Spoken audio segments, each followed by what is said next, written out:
I got so much motherfucking design on right now. Break it down, bring it back, make it clap. I got 3 old thoughts, new guap, wear that thing. Bitches on my line, and you know. Assalamualaikum warahmatullahi wabarakatuh. Perkenalkan, nama saya Niken Angelina Damayanti dengan NIM 22402046. Di sini saya akan membahas review materi mengenai tentang mata kuliah kajian teks Arab yang membahas tentang hukum fikih mazhab Syafi'i. Langsung saja, untuk materi yang pertama yaitu Thaharah. Yang pertama yaitu bersuci atau Thaharah. Secara bahasa, Thaharah artinya membersihkan kotoran, baik kotoran yang berwujud maupun yang tidak berwujud. Kemudian, secara istilah, Thaharah artinya menghilangkan hadas, najis, dan kotoran dari tubuh yang menyebabkan tidak sahnya ibadah lainnya, menggunakan air atau tanah yang bersih. Air yang dapat dibuat untuk bersuci itu ada 7. Yang pertama yaitu air hujan, air laut, air sungai, air sumur, air sumber, air salju, dan air dingin. Lalu air ada 4 macam, yaitu yang pertama air suci dan mensucikan tanpa makruh, yaitu air mutlak. Yang kedua yaitu air suci dan mensucikan dengan makruh, yaitu air panas, bisa disebut dengan air musyamas. Yang ketiga yaitu air suci tapi tidak mensucikan, yaitu air yang terpakai atau disebut dengan air mustakmal, dan air yang berubah karena kecampuran perkara suci atau air mutaghayyir. Dan yang terakhir yaitu air mutanajis, yaitu air yang terkena najis dan tidak mencapai 2 qolah atau mencapai 2 qolah tetapi berubah. Selanjutnya yaitu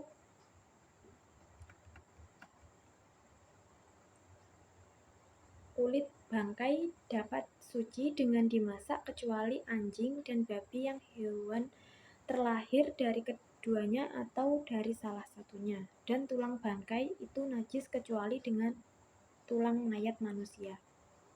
Adapun tata cara menyamak kulit bangkai sebagaimana dijelaskan oleh Syekh Abi Qasim dalam kitab Fathul Qorib adalah dengan cara menghilangkan fudul atau hal-hal yang melekat pada kulit yang bisa membuat busuk, yaitu berupa darah atau sejenisnya, dengan cara menggunakan sesuatu yang mempunyai rasa pahit dan sepet dari benda suci atau najis seperti kotoran burung, daun salam, atau daun akasia. Selanjutnya yaitu tidak boleh menggunakan wadah yang terbuat dari emas dan perak, dan boleh menggunakan wadah yang selain emas dan perak. Maksudnya di sini adalah wadah yang terbuat dari emas dan perak adalah wadah yang digunakan untuk makan dan minum. Umat Islam dilarang meminum minuman yang diletakkan dalam bejana emas, karena ini adalah satu bentuk hal yang berlebih-lebihan dan perilaku orang kafir. Yang selanjutnya yaitu bersiwak, itu hukumnya sunnah dalam setiap keadaan kecuali setelah condongnya matahari bagi orang yang berpuasa. Siwak atau miswak adalah batang atau ranting dari pohon arak atau Salvador Persia. Bersiwak sangat disunahkan dalam 3 keadaan, yaitu yang pertama ketika berubahnya bau mulut karena lamanya diam atau yang lain. Yang kedua yaitu setelah bangun tidur, dan yang terakhir yaitu ketika hendak melaksanakan sholat. Yang kedua yaitu fardu wudu. Kata wudu dalam bahasa Arab berasal dari kata al-wada'ah yang bermakna al-hasan, yaitu kebaikan, dan juga bermakna an-nazafah, yaitu kebersihan. Selain itu, dikenal pula dalam fikih istilah wadu, yang bermakna air yang digunakan untuk berwudu. Adapun dalil Al-Quran menerangkan wudu berada dalam surat Al-Maidah ayat 6. Selanjutnya yaitu syarat sah wudu. Yang pertama Islam. Karena wudu itu termasuk ibadah, maka tentu saja tidak sah kecuali dilakukan oleh orang muslim. Yang kedua yaitu humazis. Karena wudu itu merupakan ibadah yang wajib diniati. Yang ketiga yaitu air mutlak, Yang keempat yaitu tidak ada yang menghalangi sampainya air itu ke kulit seperti getah dan sebagainya. Yang kelima, tidak berhadas besar. Yang keenam yaitu masuk waktu sholat khusus bagi orang yang hadasnya berkepanjangan. Fardu wudhu ada 6 perkara, yaitu yang pertama niat saat membasuh wajah, yang kedua membasuh wajah, yang ketiga membasuh kedua tangan sampai siku, yang keempat mengusap sebagian kepala, yang kelima membasuh kedua kaki sampai mata kaki, dan yang keenam tertib seperti yang disebutkan. Kemudian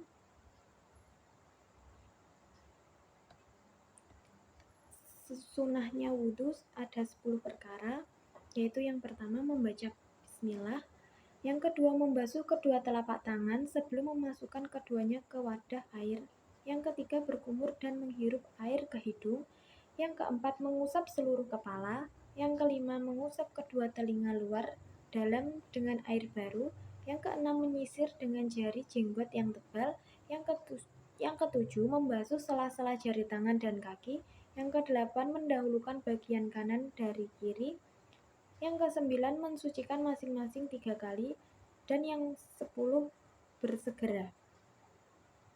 Adapun perkara yang membatalkan wudhu ada 6 perkara, yaitu sesuatu yang keluar dari 2 jalan, depan belakang, tidur dalam keadaan tidak tetap, hilang akal karena mabuk atau sakit, sentuhan laki-laki pada perempuan bukan mahram tanpa penghalang, menyentuh kemaluan manusia dengan telapak tangan bagian dalam, menyentuh kawasan sekitar anus atau dubur menurut Qaul Jadid.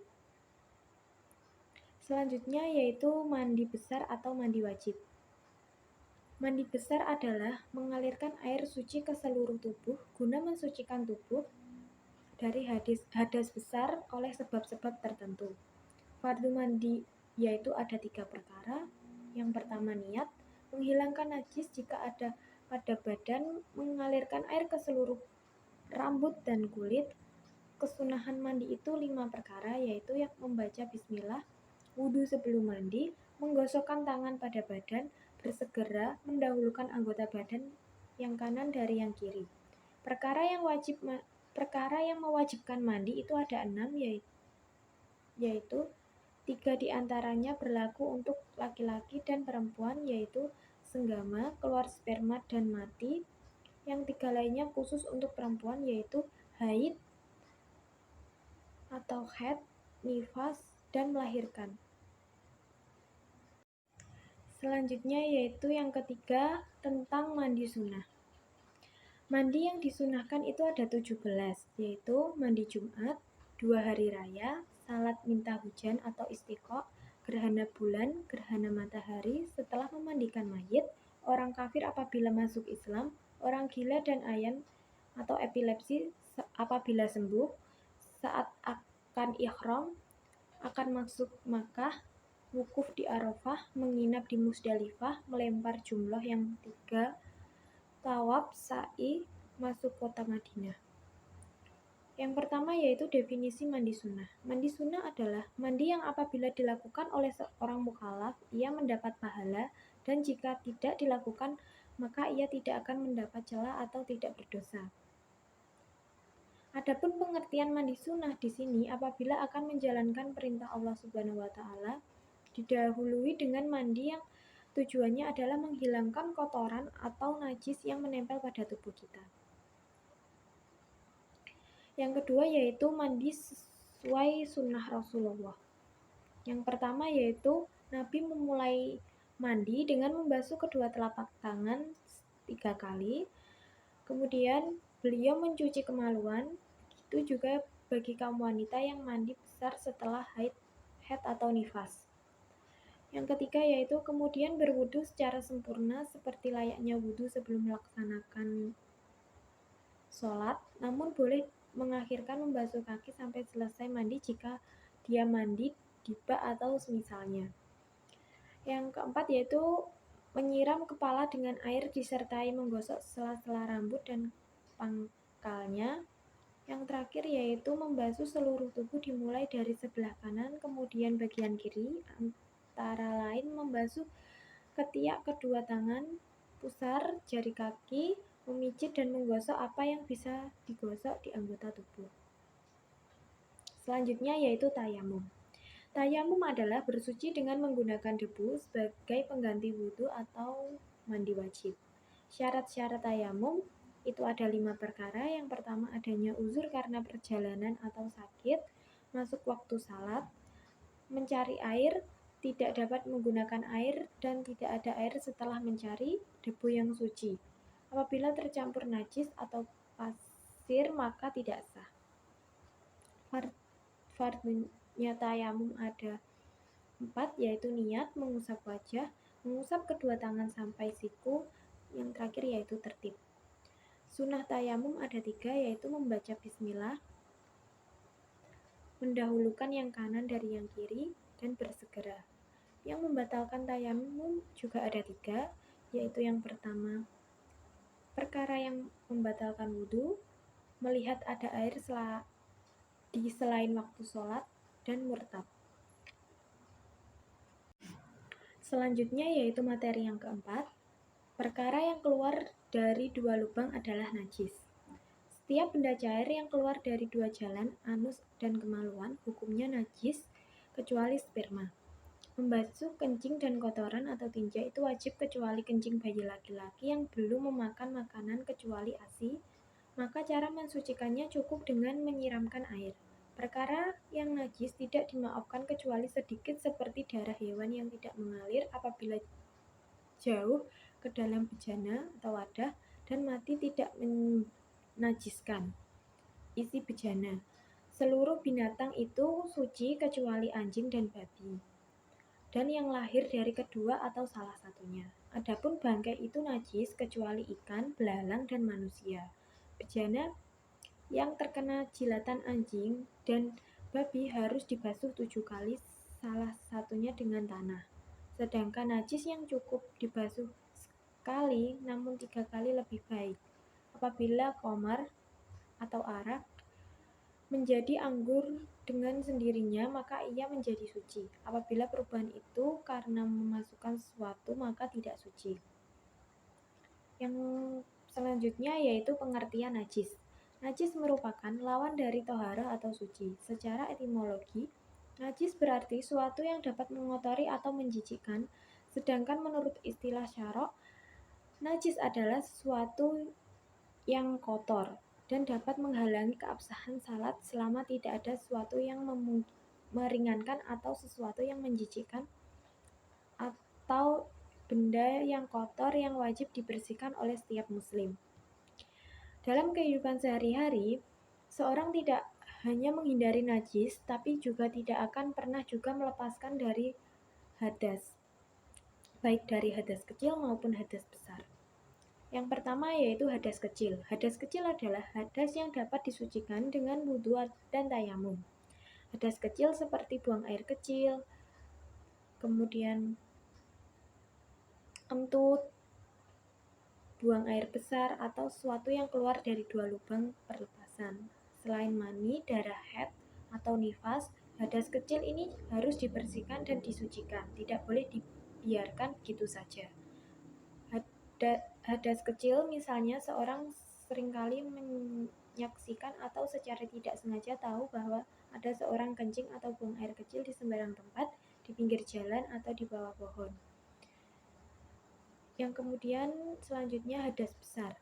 Demikian juga dengan hadas besar, walau sedikit berbeda dengan hadas kecil dalam prakteknya, tetapi memiliki kesamaan atau urgensi dan tujuan, yaitu menjaga kebersihan atau kesucian. Selain berbeda wujud, bentuk maupun esensi hadas kecil dan hadas besar, perbedaan itu juga terdapat pada proses pensuciannya. Proses pensucian antara hadas kecil dan hadas besar tersebut terletak pada cara dan prakteknya. Kalau hadas kecil dibersihkan dengan cara menyiram air pada tempat keluarnya hadas kecil sampai bersih, sedangkan hadas besar adalah dengan cara menyiramkan ke seluruh badan atau mandi besar.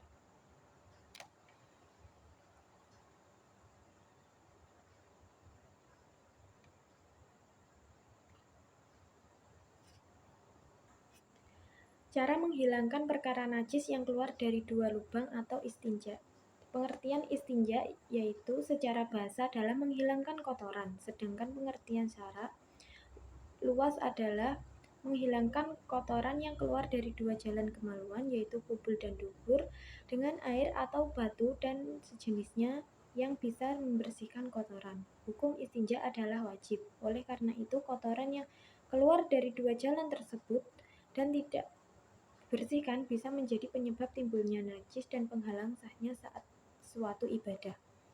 Yang pertama yaitu alat istinja. Yang pertama, air mutlak. Air mutlak adalah alat utama yang bisa digunakan untuk beristinja. Yang kedua, batu apabila tidak ada air. Kita juga bisa beristinja dengan batu, meskipun demikian orang yang beristinja dengan batu harus memperhatikan syarat-syarat berikut seperti paling sedikit menggunakan 3 batu. Sebelum kotoran kering, kotoran tersebut tidak berpindah dan tidak berjajar, tidak tersentuh oleh sesuatu. Yang ketiga yaitu kertas atau daun-daun yang sudah kering. Cara beristinja yaitu membasuh atau membersihkan tempat keluarnya kotoran air besar atau air kecil dengan air sampai bersih. Ukuran bersih ini ditentukan oleh keyakinan masing-masing. Yang kedua yaitu membasuh atau membersihkan tempat keluarnya kotoran dengan batu, kemudian dibasuh dan dibersihkan dengan air.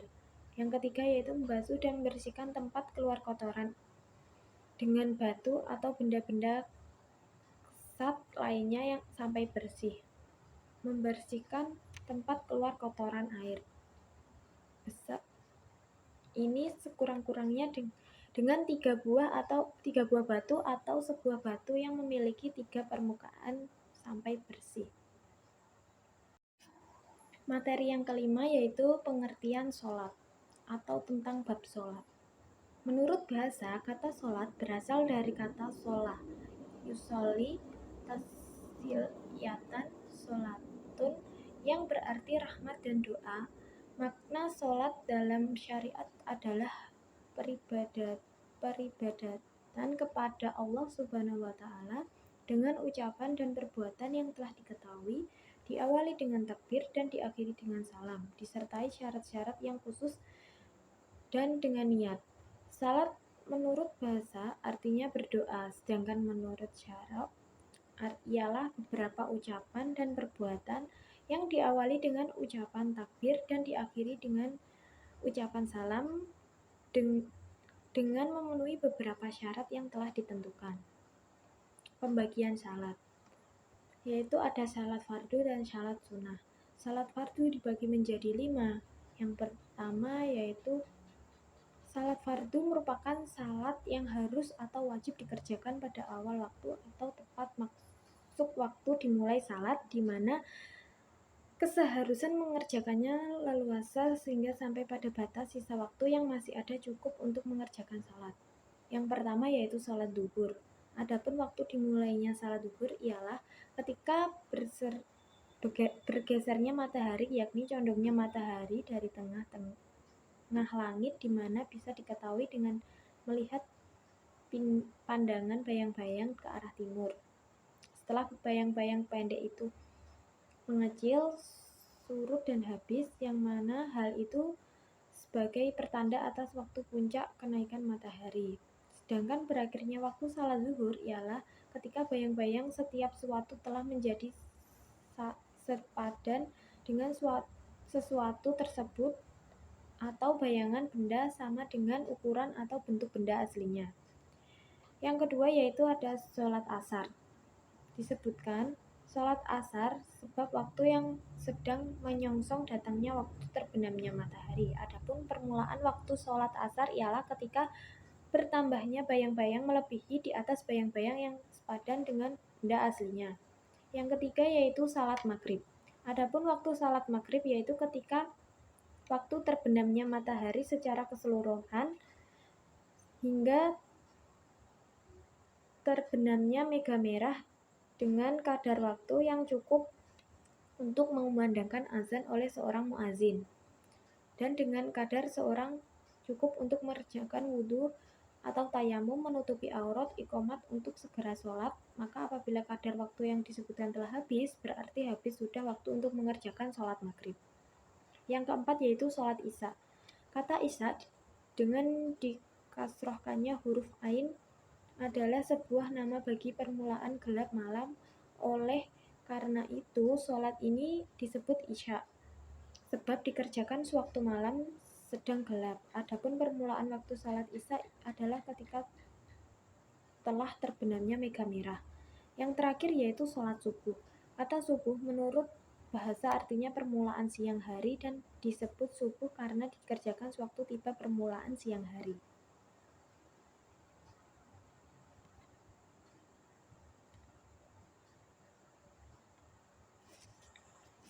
Selanjutnya yaitu syarat-syarat sholat. Yang pertama syarat wajib sholat yaitu Islam, balik, dan berakal. Syarat sah sholat yaitu muslim mengetahui waktu sholat yang sudah masuk, suci dari hadas besar dan hadas kecil, suci badan, pakaian, tempat, menutup aurat, menghadap kiblat.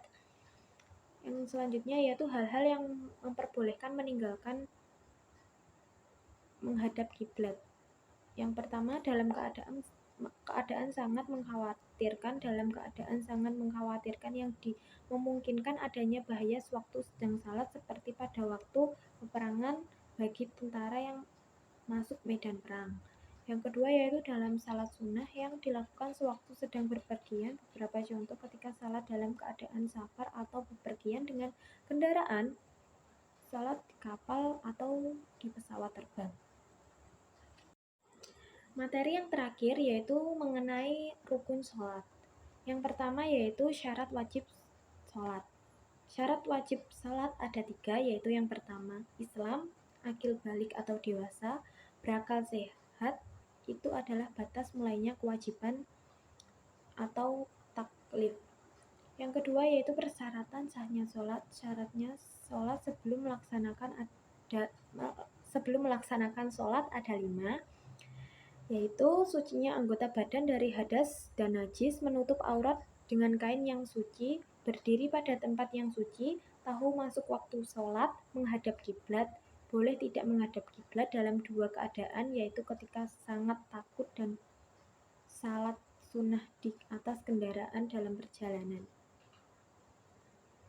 Yang selanjutnya yaitu rukun-rukun atau fardu sholat. Rukun sholat artinya perbuatan yang harus dilaksanakan saat sholat. Apabila tidak dilakukan, maka salatnya tidak sah. Ada 18, yaitu berdiri apabila puasa, takbiratul ihram, membaca al-fatihah dengan basmalahnya, ruku', tumakninah dalam ruku', bangun dari ruku', i'tidal atau berdiri setelah ruku', tumakninah saat i'tidal, sujud dan tumakninah saat sujud, duduk di antara 2 sujud dan tumakninah duduk terakhir, dan tasyahud atau tahiyat saat duduk terakhir, membaca sholawat pada Nabi saat tahiyat akhir, salam pertama, niat keluar dari sholat, tertib sesuai urutan di rukun di atas. Selanjutnya yaitu sunnah sholat. Sebelum melaksanakan sholat ada 2, yaitu azan dan iqomah. Sunnahnya sholat ada saat melaksanakan sholat ada 2, yaitu tahiyat atau tasyahud pertama dan membaca qunut saat sholat subuh dan sholat witir pada pertengahan kedua bulan Ramadan.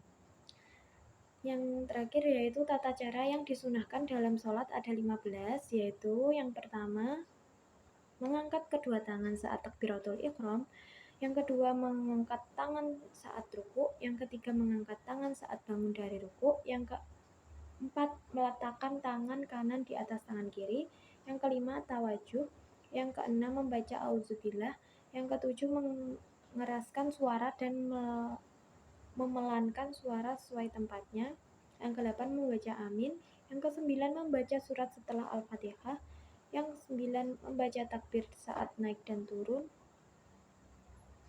atau turun, yang ke-10